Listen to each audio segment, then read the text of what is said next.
আসসালামু আলাইকুম প্রিয় দর্শক বন্ধুরা, গতকালকে জাতীয় সংসদে শপথ গ্রহণ অনুষ্ঠানের মধ্যে কয়েকটা অধিবেশন ছিল। প্রথমে হচ্ছে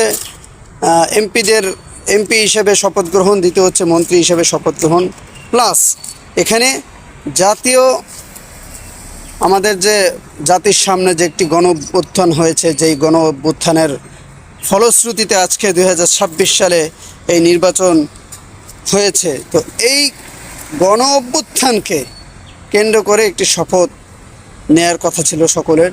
তবে সেক্ষেত্রে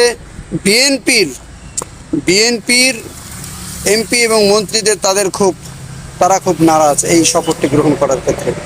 আমি বুঝতে পারছি না যে তাদের আমলের মধ্যে কেন বারবার এই জিনিসটা লক্ষ্য করা যাচ্ছে যে তারা জুলাই গণ অভ্যুত্থানকে স্বীকার করতে চাচ্ছে না।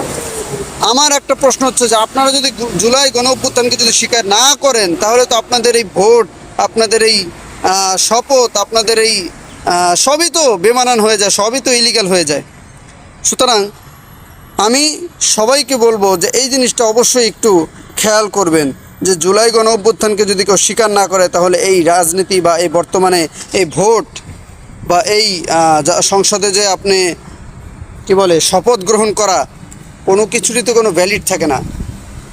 সব এক্সপায়ার, মানে কোনো কিছুই তো হচ্ছে না। এগুলো অবশ্যই ভিডিওটি শেয়ার করে দিবেন জনগণকে দেখার জন্য এবং বোঝার জন্য স্বার্থে, জনগণকে দেখা এবং বোঝার স্বার্থে ভিডিওটি শেয়ার করে দিবেন, জনগণ যাতে করে বুঝতে পারে যে শপথ, জুলাই গণ অভ্যুত্থানকে কেন্দ্র করে শপথ এটা কতটা জরুরি, কতটা ইম্পর্টেন্ট। ধন্যবাদ, ভালো থাকবেন।